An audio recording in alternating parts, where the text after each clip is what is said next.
Night laid itself over Winterfell like a second wall, cold and implacable. Snow sifted from a sky without stars, whispering as it met the stone. Torches guttered in the courtyards.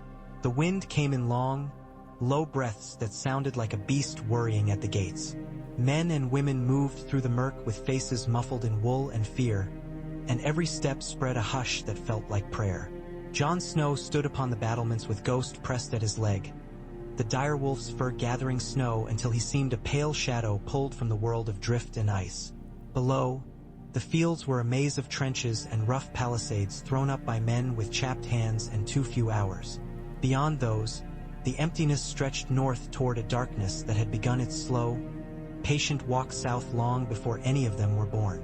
"We've done all we can," Davos said at his shoulder, breath fogging. "The rest is winds and wills." Jon nodded. The words meant little. He could inventory the Unsullied at the left flank, the line of pikes behind the trench, the Dothraki horses shivering in their saddles, the Northmen with shields tight, the Vale Knights iron-bright in their discipline.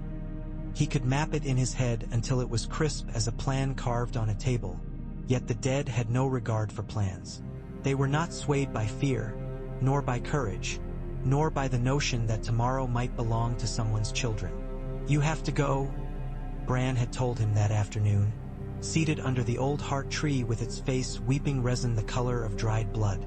"Before night falls altogether." "Go where?" Jon had asked, though he knew.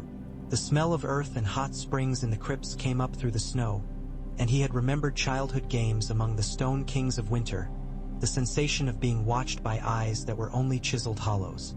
Bran's gaze had looked past him, past the heart tree, past Winterfell itself. "Down. There are dead down," Sansa had said, arms crossed tight, hair braided into a crown meant to signal steadiness. The notion had chilled her, though she'd refused to show it. "There will be more before the night is done." "It must be Jon," Bran had said. "He has walked farther than his body's death. He can bear what other men cannot." Daenerys had stood with her hands folded to still their betraying tremors. The dragons hunted the sky in restless arcs, a smear of shadow each time they crossed the moonlight. Rhaegal's tail knocked snow from a crenellation, and it fell in a soft rush around them. "You would send him away from the fight?" she asked, voice thin and controlled. "From me. Send me?" Jon said. "No one sends me. If there's something." Bran had lifted one pale hand. "There is a crown beneath this castle. It was made before Winterfell, before the name Stark was a word that meant keep and duty. The children bound cold to purpose with it. And when men broke their pacts and forgot the old songs, the crown bound the first of the Nightwalkers to more than hunger. It is a leash and a promise. It is a law older than thrones." Tyrion, near the tree with a scarf pulled high, had blinked. "Terribly convenient for it to be here." "It is not convenient," Bran said. "It is why Winterfell was raised where it stands. The hot springs to keep men alive, the bones of kings to warn them, the tree to remember, all of it around the crown." Sansa's lips had tightened. "And what do we remember if we take it?" "That law can be turned," Bran said. "Not taken, turned." Melisandre stepped from the snow with a flame in her palm that did not consume her skin. How long she had been watching, none of them could have said. Her hair was white as spilled salt now, but her eyes had the unblinking heat of coals. "There are crowns that burn," she said, looking at Jon, "and crowns that freeze. You are the song between them." "This is folly," Grey Worm had said from the edge of the Godswood, snow stippling his dark skin. "We have an enemy and spears to meet it. We should not plunge our commander into some cave for the sake of an old story." "It's no story," Bran said, and the bark around him groaned as if the tree agreed. Daenerys looked at Jon, seeking the steadiness she knew in him like the beat of her own heart. He took her hand. It was warm with a heat that had nothing to do with dragons. He thought of the truth that had taken root like a thorn, the name that was not his name, the father who had not been the man who raised him, the crown that could be his by blood and not by right. All his life had been saying no to crowns. He had guarded borders and vows because others would not. "If there's a chance to stop them," he said, "I'll take it." Daenerys shook her head, but the motion was small and defeated. "And if the chance is another chain? If you go down there and come back as something I do not know?" Jon thought of the wall of bodies at Hard Home, of the ice-blue eyes that had opened in men he had fought beside. He thought of the hand that had pulled him from black water when his lungs were stones. A distant hand, a god's hand, or only men who would not see him laid out on a slab. He thought of Viserion's roar as fire became ice. "Then I will still be me," he said, "or what's left will know the thing it must do." He had kissed her brow where a snowflake dissolved into the warmth of her skin. "Keep them alive," he said. "Keep yourself alive. If I fail, make it mean something."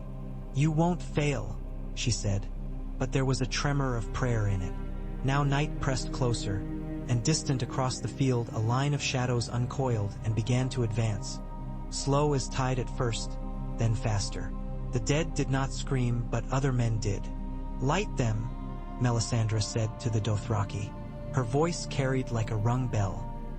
Arak after Arak flared into orange as the fire leapt from blade to blade, and for a heartbeat the field was a festival of light. Riders howled and spurred, an ember storm moving toward the dark. The Ides dwindled, stuttered, went out as if a breath had been drawn and the air itself devoured. Silence walked back ahead of them. Jon looked once at the sky, where two dragons wheeled and were lost in cloud. "Davos," he said, "you have the walls. Hold them." The old knight nodded. "Go do your mad errand. I'll keep the kettle from boiling over." Ghost followed as Jon took the steps down. In the yard, men were buckling on helms with hands that shook. Podrick laughed too loud at a joke he could not have heard. Gendry shoved a spear into a boy's hands and made a fist around it with him, and the boy was steadier, for a time. Sansa stood at the entrance to the crypts, assigning guards and passing candlesticks to women with set mouths and taut eyes. She met Jon's gaze. For a heartbeat they were children again. Winter only a season. The world rumbling softly under their feet with hot springs they had never thought to question. "Bring him back," she said, and Jon did not ask which him she meant. The brother she'd known, the man he had become, the soldier who had risen from a cut that should have killed him. He squeezed her shoulder and went down. The air was warmer in the crypts. It seemed colder for it, the heat wrong as a fever. The Stone Kings watched with faces that were half sorrow, half sternness. Dust lay upon their swords. The roots of the god's tree above had long ago found seams in the rock and come down, pale ropes twisting around old bones. Jon set a torch in a bracket. Shadows went away and gathered again in corners. Ghost paced nose to the floor, ears pricked. "Where?" Jon asked. Bran's voice filled the corridor. It did not come from behind him or ahead. It simply arrived, like snow. Farther. Jon passed Lyanna Stark's statue and did not look, though he felt the gravity of it tug at him as he might feel a cliff at his side. The passage narrowed. There were no more statues. There were places where stone had been eaten, not by water or time, but by the passage of something living and hungry for earth. The torch hissed as damp gathered on it, and then the tunnel opened into a chamber that had no walls, or else the walls were so close to the earth's heart they had no need to show themselves. In the middle, under roots that had grown like fingers clutching a secret, was a curve of ice. At first he took it for a mirror that had not been polished. The surface held ghosts of his torchlight without ever giving it back. He stepped closer and saw that it was not ice as a winter creek is ice. This had the depth of gemstones, the thickness of history. There were veins in it, faint as smoke blown into glass and caught. Those veins made patterns, spirals that turned into knots that the eye could not follow without the mind becoming lost. Suspended at the heart of it was a crown, a band of rime with points like slivers of moon. He did not know if it was beautiful or only terrible. He knew it was old. "Take it," Bran said, gentle as wind. "How?" Jon asked. "It's frozen in whatever this is." "Blood," Melisandre said. He had not heard her approach, but of course she would come. "And not enough of it. All kings take crowns with blood. Some of them must give blood to take." Ghost bared teeth at her. But the priestess ignored him. She put a hand out over the ice. Frost formed on her palm, and when she drew back her hand, the frost flaked off in the shape of her lifeline and fell soundlessly, vanishing before it reached the floor. "Mine is spent." The red woman's mouth tipped in a rueful line that was almost a smile. "Yours will serve, but it must be willingly given. It must be offered to the old powers and not to the crown itself. They are the same and not the same." Bran's voice came soft. "Do not curse the cold for being cold. Do not love it either. Do not wed it with long vows. It is a tool and a burden. Tools are easy to fall in love with when you have nothing else," Jon said, and the words surprised him. But they were true. He had loved swords and vows. He had loved a wall. He had loved a castle. He had loved a name. They had not loved him back. He drew the dragonglass dagger from the pocket where he had put it after the council. The blade drank his torchlight. He set the torch down on a flat stone and held his hand out. Ghost whined, low and almost human. "I am of the north," Jon said to the roots and the stone and the thing in the ice. "I am of Winterfell. I am the son of a man who kept his word. I am the son of a woman who bled for love and never boasted of it. I am the brother of a boy who sees too much. I am the brother of a girl who refuses to be caged. I am the friend of men who were once my enemies. I am a man who has died and come back and knows that everything given is given twice. If I take this, it will not be for what it makes me. It will be for what it unmakes." He drew the edge across his palm. The pain was simple and enormous, as if he had cut the night itself. Blood beaded and ran. He held his hand over the ice. Red met clear and spread thin as breath on glass. For a heartbeat, the veins within the frozen slab brightened, tracing the knots and circles and mysteries. Then his blood was absorbed, and the ice sang. Not a sound the ear could hear, but the bones. The ice cracked with delicate fractures like a spiderweb made by winter. The crown shivered inside its prison. The web widened. He could see with peculiar clarity the place where a line would meet another line if only they were willing to cross. He placed his hand upon that place. Cold climbed into him like a returning tide. He dug his fingers under edges that were edges only because his blood told them to be and lifted. The slab broke. The cold that breathed out when it split was older than language. It was the memory of snow falling on untouched ground. It was the silence of forests before axes. It was the gasp of air where a blade has gone in and out and in and out. Jon staggered. Ghost leapt between him and the crown as if at an intruder, then stopped, nose working. The direwolf's eyes met Jon's, and for a heartbeat something passed between them as it had at the boy's first kill in the snow, as it had the night Jon had been brought back from darkness.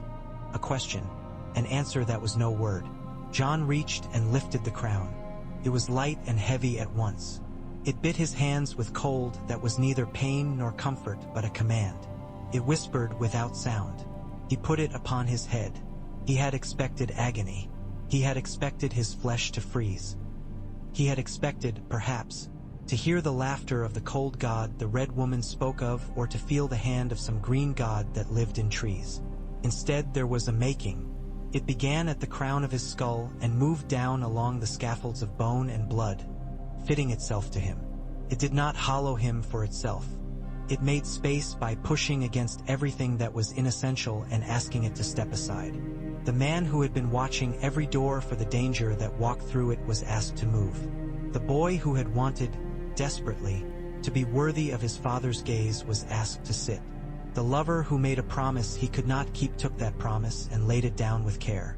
There are nights within nights, a voice said, not a voice, rather the knowledge of a voice. There are winters within winters. You are not stone.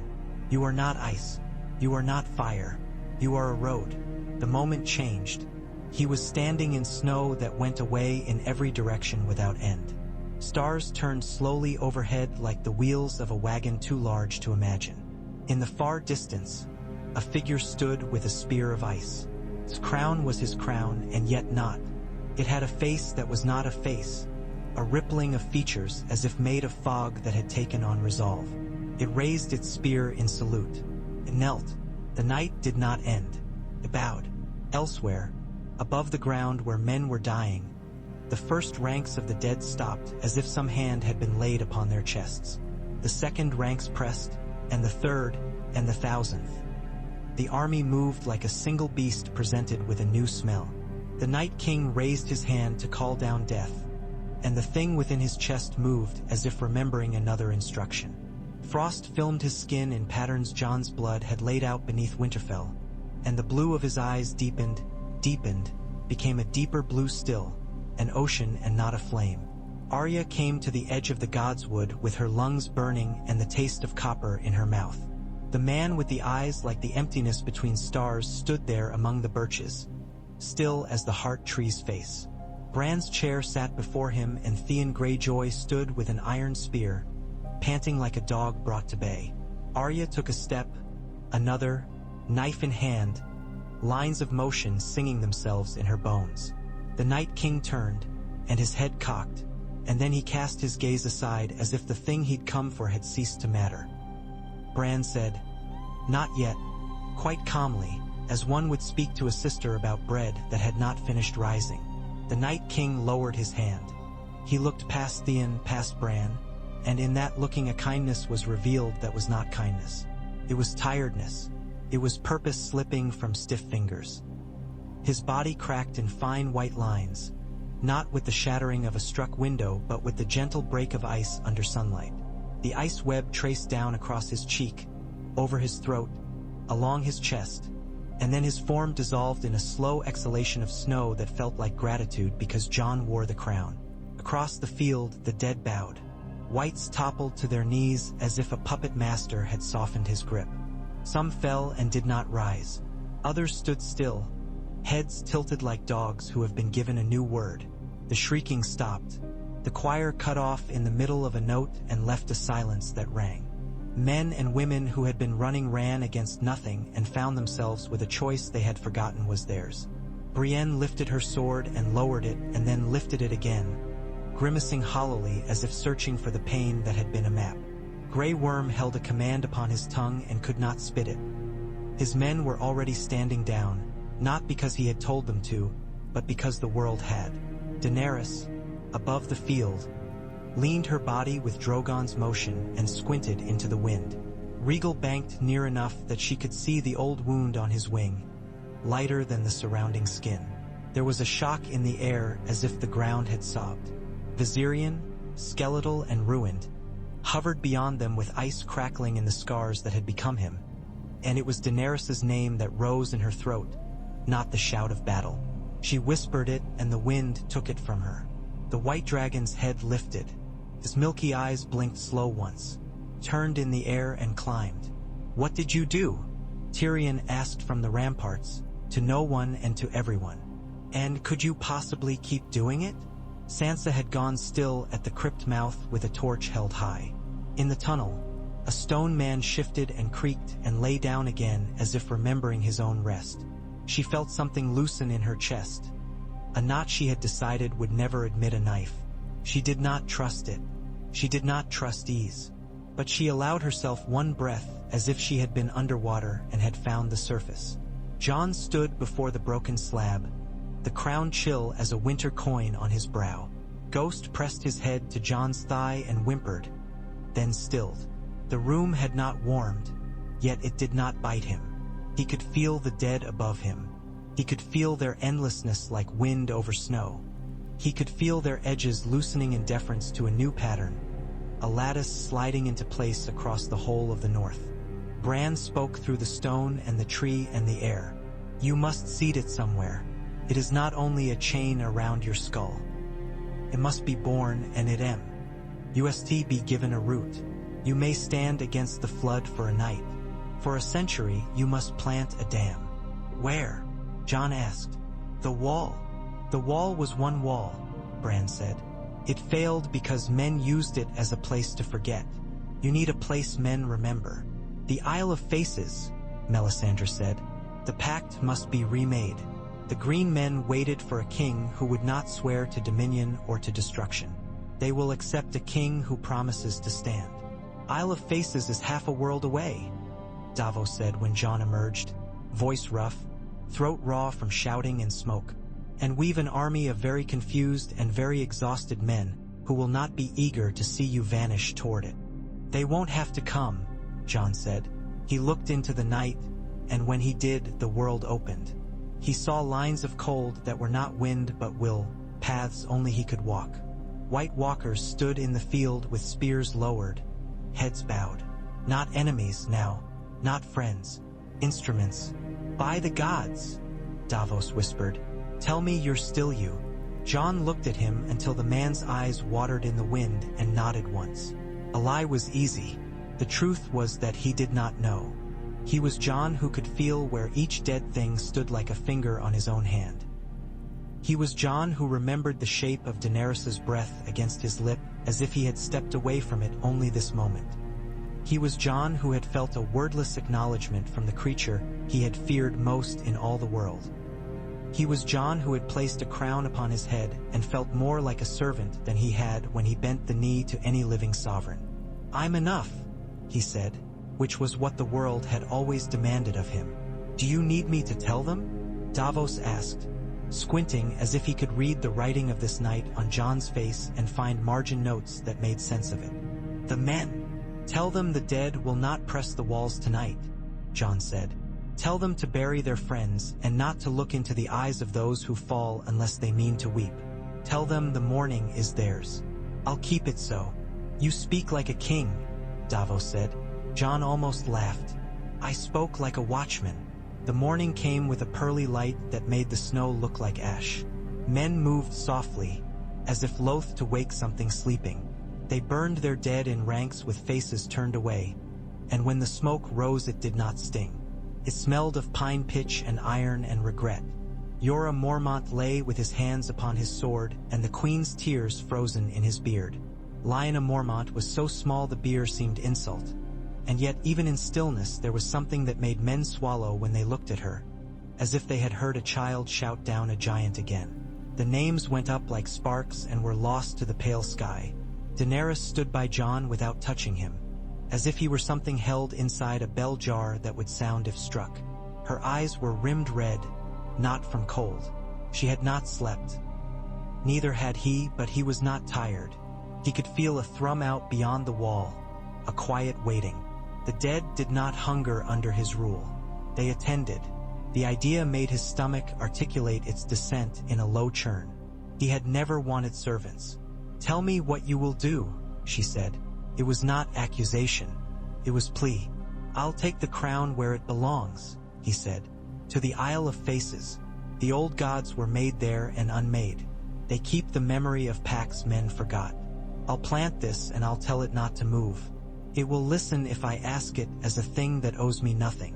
And then," she searched his face as if there were a map there and her own name was hidden in the legend. "And then you come back to Winterfell and we marry without banners, and I sit a throne when the years allow and you keep your wolves and we pretend there was no night that asked too much of us." He wanted to say yes so badly his mouth filled with it. "And then," he said, keeping his eyes upon hers because he could not bear them to be anywhere else, "I go north, not beyond the wall, beyond the places maps stop drawing. I stand with the dead where men do not go. I keep them from going. I am not a king of the living, Daenerys. A crown of ice does not sit among tables and listen to petitions." She took a breath like a cutting wind. "We are more than crowns." "I know." He reached to touch her hand and hesitated. He felt the pressure of power in him like a frozen river wanting toward sea. He did not know what his skin would do to hers. He cupped the air above her knuckles instead. "That's why you must do the work the living need. Cersei will not kneel because you have made weather into a harness," she said, anger flaring and guttering like a torch in gusts. "She will open her gates and throw wildfire onto the streets and call it rule. I have 2 dragons. I have armies. I have men and women who believe in me. And I have you. You have me this night," Jon said. "After, you have what I am able to send. Ravens, dreams, warnings, winds if need be. But I spoke oaths to a wall before I ever swore to any queen. I have always been better at saying no to ease than yes to joy. I think I was made to be cold." She looked at him a long time. He expected fury. Instead, she reached and touched his cheek with the back of her fingers. The chill bit her skin with a sharpness that made her blink tears she had not intended to shed. "I will try not to burn what can be spared," she said. "And you will try not to forget we are not dead." "I could not forget that," he said, and meant it. Sansa watched them from a distance like a woman watching wolves circle a sheepfold. That was uncharitable. She hated herself a little for thinking it. Daenerys was a woman who had lost as much as any of them and who had risked as much. Jon was her brother whether or not the world insisted. He was also her cousin and a prince and a dozen other complications. The North asked Sansa to be harder than she wished. She did it anyway. When Jon came to her, she did not embrace him, but her eyes were wet. "Go and do your strange duty," she said. "We will mind our gates. If you never come back, I'll make sure there is always someone with a sword on these walls. Make sure there is always someone with a book, too," he said, surprising her, and she smiled despite herself. He went north with a company of silent figures that never panted and never stumbled. They moved through snow like thoughts, difficult to see unless you knew what you were looking for, alarming when they came upon you. Tormund Giantsbane went with them for 2 days, then 3, then turned back with Ghost and most of the free folk for the work of burying and rebuilding. "I never thought I'd say it, Crow," he muttered, squinting against light that flattened the world. "But mind your dead." "I'll mind them," Jon said. At the night fort, he stood before the black gate and placed his hand upon the weirwood face and spoke not the words that opened the wall but his own. The mouth opened with a sigh like a door pushed in a house that no longer remembers its occupants. The others, his others, he supposed, stood attentive behind him. He walked through and felt the ancient spells like rain. He crossed lands where snow lay in drifts as tall as houses, where old trees cracked at their hearts with cold, where stones thrust up like broken teeth. He walked beside men who wore the look of statues. He spoke to them in a language that was not language and learned their obedience was not the cringing of beaten dogs but the attention of tools when a hand has the habit of work. He did not give them names. He counted them without counting. They swelled and shrank as weather does, drawn as much by his will as by the strange rules of their existence. The world narrowed then widened as he came south again, folded along paths that no man with maps would recognize. He dreamt boats sliding through the mists of the neck, and when he woke he heard frogs. He stood among reeds and black water. Men watched with faces painted green-brown to be the reeds they hid in. A woman with a spear stepped onto the hummock where he stood and looked him over in a way that took nothing from him and gave nothing back. "Mira Reed," she said, "you look like a tale my father told when I was small. The tale would be about a boy who went south and became something no child should be," he said. Mira blinked. "Aren't we all that?" "Howland Reed," Jon said. Mira whistled low and long, and a reed boat slid from the mist. A man stood at its prow, thin as a blade of grass, with hair that had forgotten color. He wore no crown. He wore a leather cap with reeds sewn into it and the look of someone who has known secrets too long to be impressed by their shapes. "You have my lord's eyes," he said without preamble, "and the woman's stubborn mouth." "I have both and neither," Jon said. Howland's gaze slid to the crown of ice, and his mouth twitched. "You have a hat no one else will be wearing at court." "Isles?" Mira said with a jerk of her chin, as if anything else were a silly fancy. "You'll not go there by road. We will not carry your dead men upon our boats." "They do not need boats," Jon said. "They follow where I go when I tell them to. They will not touch your people. They will not touch anyone unless I put my thought to it." "You've never hunted with frog spears," Mira said. "Everything touches everyone. But we will take you." The rivers made a lace of light and dark in the neck. They were not water so much as ways. Strange birds called. Once the boat slid alongside a mound where old faces had been carved into a stand of stunted trees, their expressions softened by moss until they were kind. Howland Reed did not pray. Mira dipped 2 fingers and drew a line on her brow. Jon reached out with his mind and felt the old power there, the memory that lived in wood and root and water and stone. It was not his. It had never been anyone's. It was the lingering scent of a feast long eaten, and yet men still remembered they had been fed. "The green men will test you," Howland said as they poled through fog that gathered and parted like breath. "They will see if you are what you say or another boy who has dressed himself in a stolen story." "I am neither," Jon said. "I am a watchman with a crown thrust upon his head. I take it off if I could, but if I leave it, it will go looking for someone else and choose men more foolish than I. So, I'll sit it upon a rock and ask it to behave." Howland's laugh was so sudden some unseen bird flew up startled. "That is how oaths should be spoken," he said. "By men who know they are too small for them." The Isle of Faces appeared as mist lifted from its skirts. The trees there did not seem different at first. Then they did. Their bark was whiter, their leaves redder, their faces deeper carved or else more deeply remembered. Men stepped from between them dressed in brown that was not the brown of any cloth but the brown of bark, and their eyes were the colors of leaves in different lights. None of them spoke. They looked upon Jon with a grave attention, as if he were a tool they were deciding whether to keep or bury. He walked to the middle of the aisle and knelt. The crown shivered on his head, and the ground exhaled a kind of cold that was not hostile. It was cold in the way a stone is cold.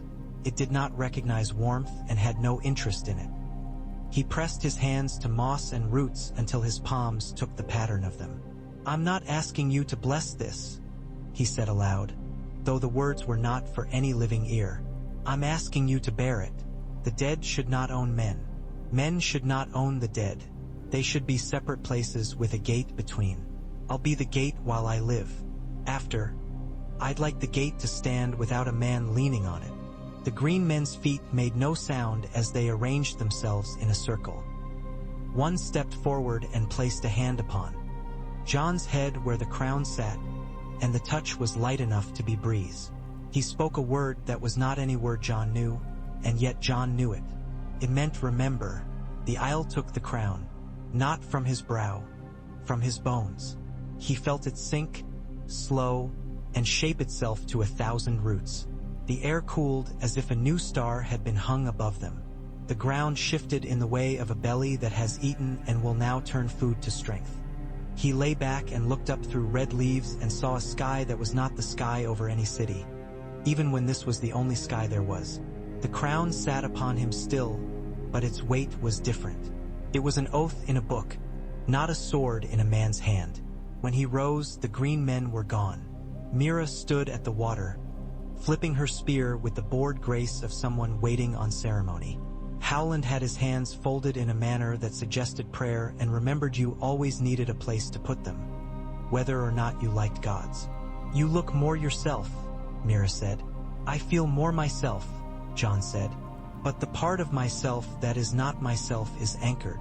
"Plain speech for a plain work," Howland said. "Good. The realm needs a little less poetry." Later, alone, Jon stood at the water and looked at his reflection.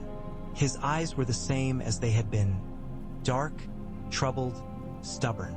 But if he stood very still, the water's surface showed a second set of eyes superimposed upon his own, pale as a winter sky. When he looked away, the second eyes continued to stare into the water. Seeing depths it refused to keep for itself. He sent ravens north and south from the isle.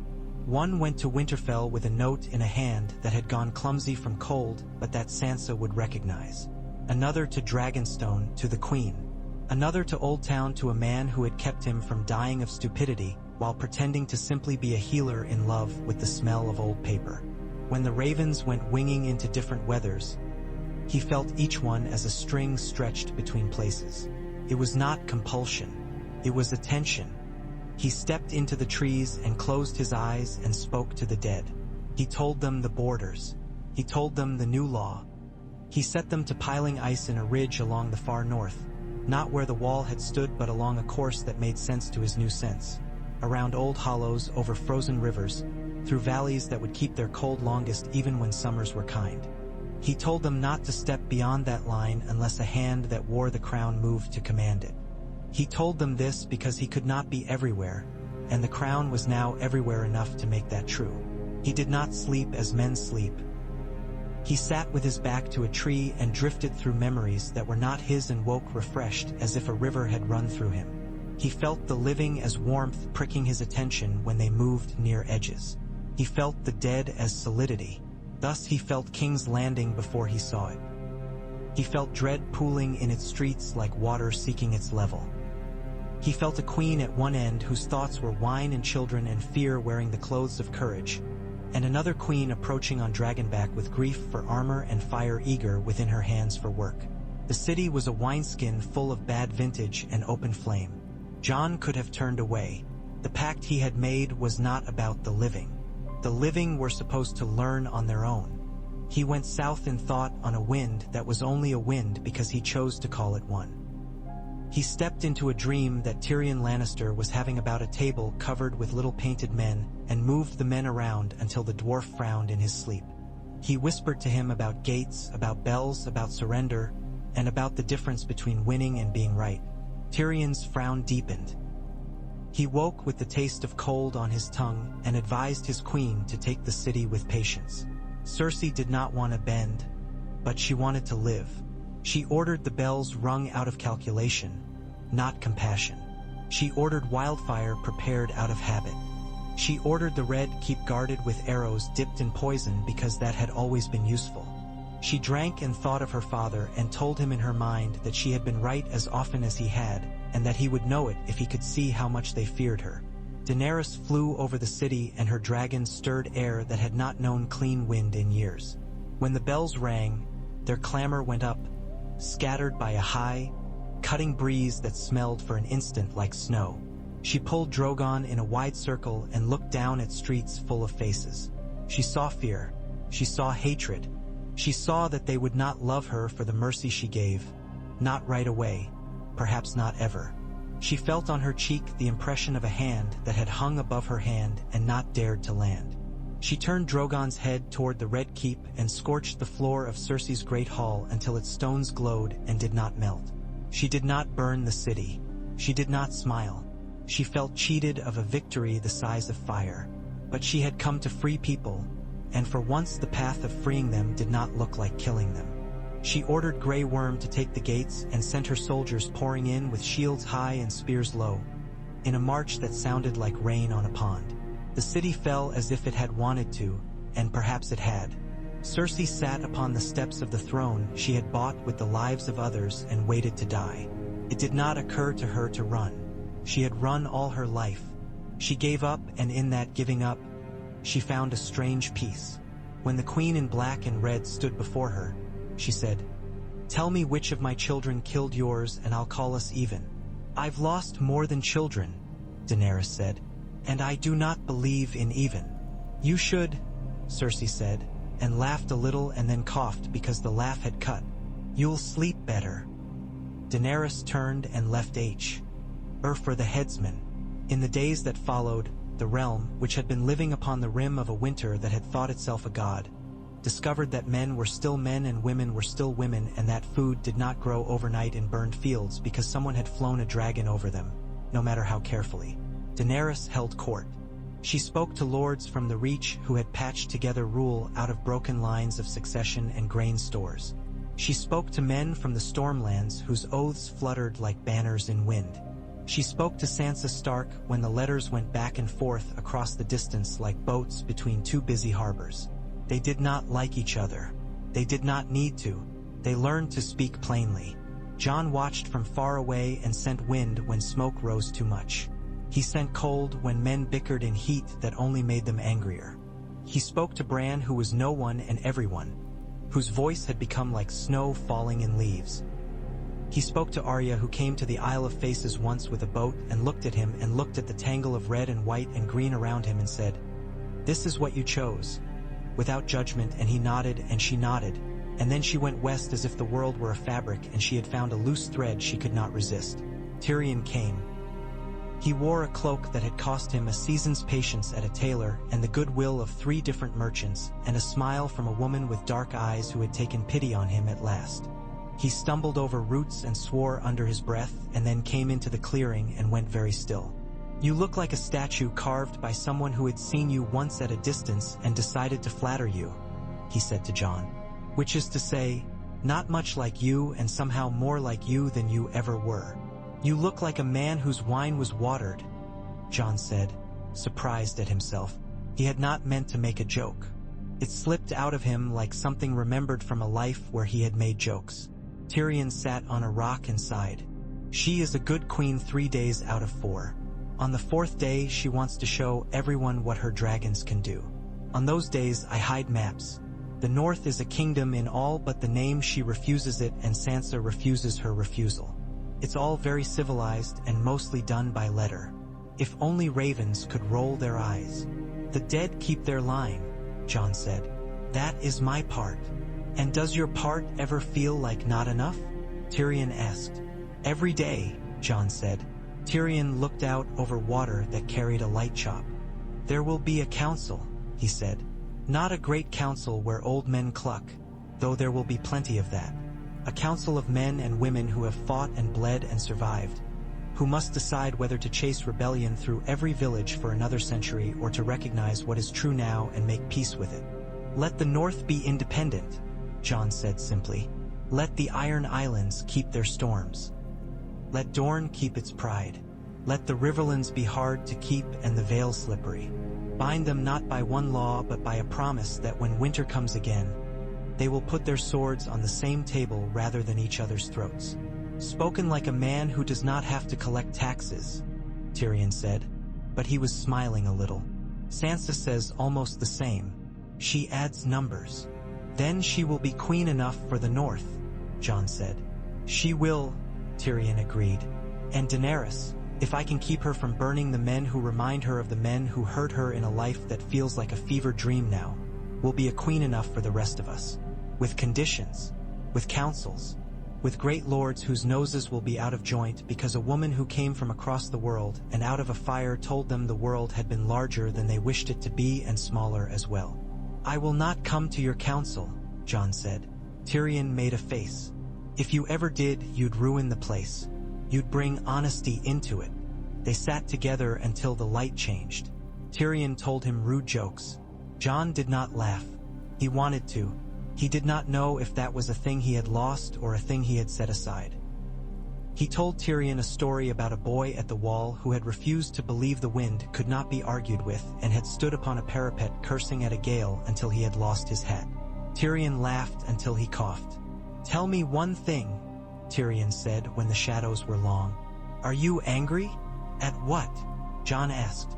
At the gods, at the dead, at the living, at me for advising the woman who loved you into not loving the way you wanted her to. At Snow for being cold. You have been useful your entire life. Men like that get angry and call it something else. Jon considered. Inside him, the crown rested upon roots. The dead stood like pillars in a ruin that would not fall if watched. The living were noisy and warm and foolish and marvelous. I am sad, he said, and I am grateful. The dead are very simple, Tyrion. It is restful to command them. The living make you eat at the same time they make your belly twist. The living are a mess no broom can manage. I miss the mess. That is anger, maybe, or something next door to it. But I chose this place. Every day I wake and choose it again. That helps. Then this realm will bend rather than break, Tyrion said softly, because one man chose his burden and continues to choose it. Years went by with the slow surety of sap rising and sinking in trees. Summers were not what they had been in the songs, and winters were not the god's wrath they had been, either. They were seasons. Sansa was crowned in Winterfell with a crown that had been hammered from iron taken from a gate forged in a southern city to keep Northmen out and now served to keep no one from anything. She smiled the way a woman smiles when she knows each day will bring a new insult and a new ally and the work will not end, and she is the only one who knows how much she like. Esset. Arya sent a letter from somewhere west of everywhere with a drawing of a fish that had a horn in the middle of its head and a note that said simply, I found something. Daenerys sat her throne in a red keep that had sprouted gardens upon roofs like stubborn thoughts. She did not bear a child, and she did not make a husband of anyone. She made 1,000 small mercies instead and 12 large mistakes, and the realm did not fall because of either. She visited Winterfell once and walked the walls with Sansa, and they did not hold hands, but they laughed at a joke a boy shouted from the yard, and that was almost the same thing. She came to the Isle of Faces once more and looked at Jon as one looks at a mountain. He looked at her the way a mountain looks back, no less full of feeling, and no more possible to understand. "What if we had chosen differently?" she asked, not expecting an answer. The question went into the trees and stayed there. "We would have been happy for a time," Jon said. "Then the time would have ended and something worse might have begun. We gave that away. We must believe it bought something. It bought this," she said, and gestured at the water, at the trees, at the stayed air. "I do not know that this is enough." "It is what there is," Jon said, and his voice was not cruel. She kissed his brow, and the cold there made her gasp and laugh at herself in the same breath. "Be well, my ghost," she said, and went away, and did not come again, and ruled not badly. He saw Bran in dreams sitting in the roots of the world.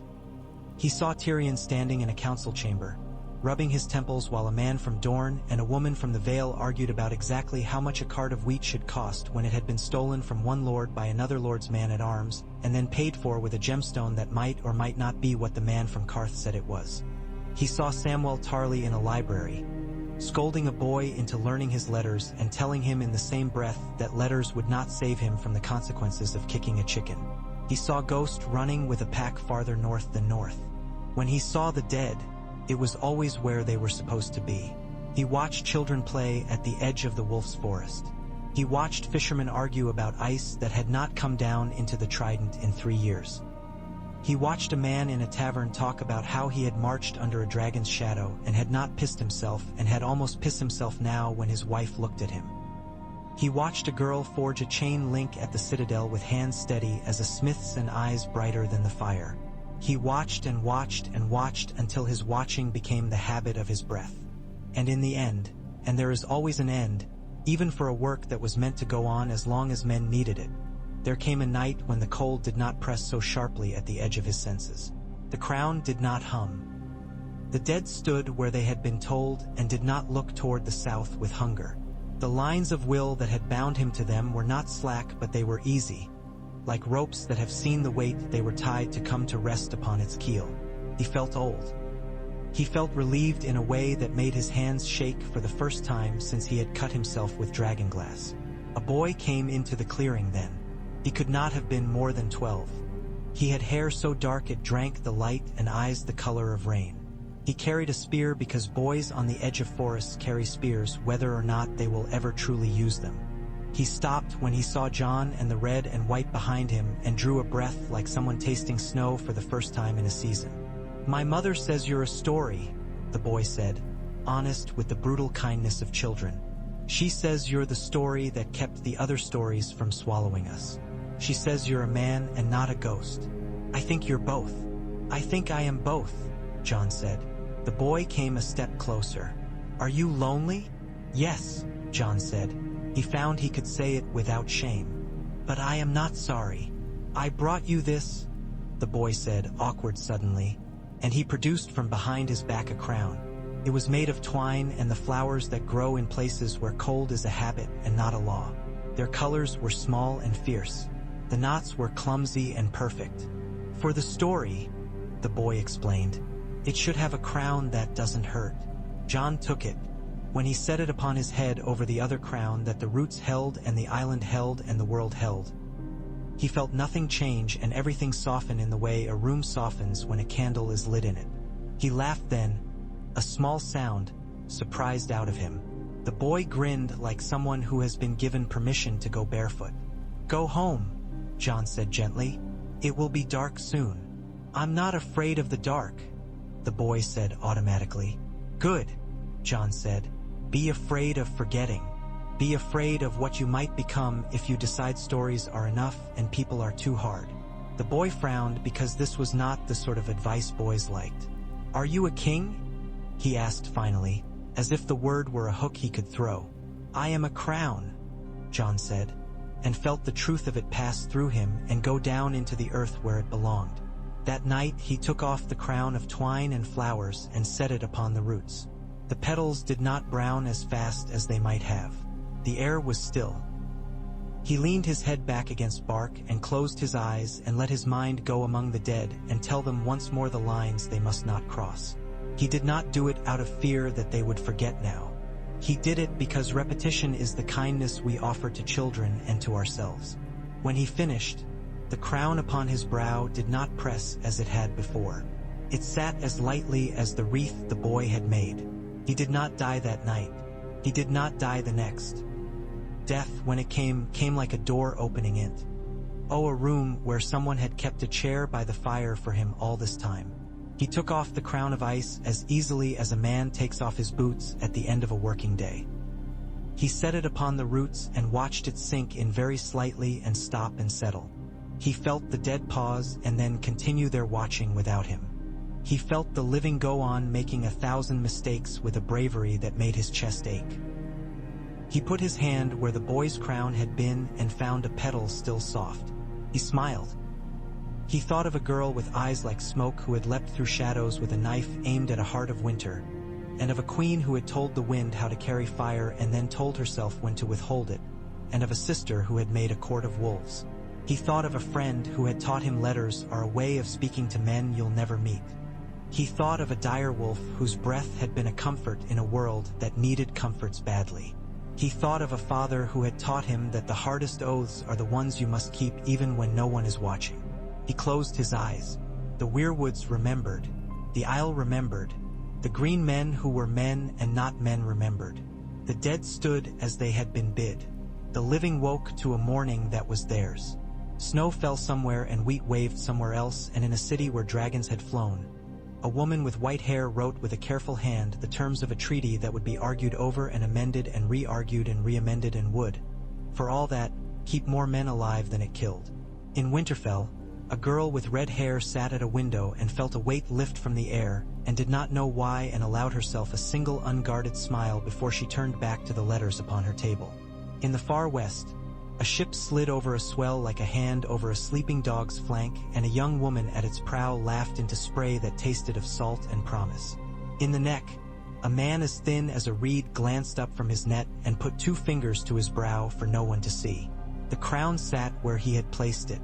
It was not a king's power then. It was a boundary, and boundaries are the shapes comfort takes. Long after, men told the story badly. They made it a tale about a prince whose blood burned so bright it froze and who married ice for love of fire. They forgot who had planted grain while he watched. They forgot who had counted coins while he walked the line. They remembered as men remember, which is to say, they made it into a thing to sing at feasts. But the world remembered better. The trees remembered. The rivers remembered. The dead remembered very simply. This is where we stop, they said, and their voices were a silence that gave life breathing room. On some winter mornings, when fog lays hands upon the Isle of Faces and the air is clean, you can stand among the roots and hear something like the echo of a man's footsteps leaving the earth. They go on until you cannot tell if you are listening to a memory or your own heart. If you listen a little longer and do not grow afraid, you will hear laughter once, small and surprised and very human, like someone who has found a garland left by a child and decided for a moment it is enough to wear.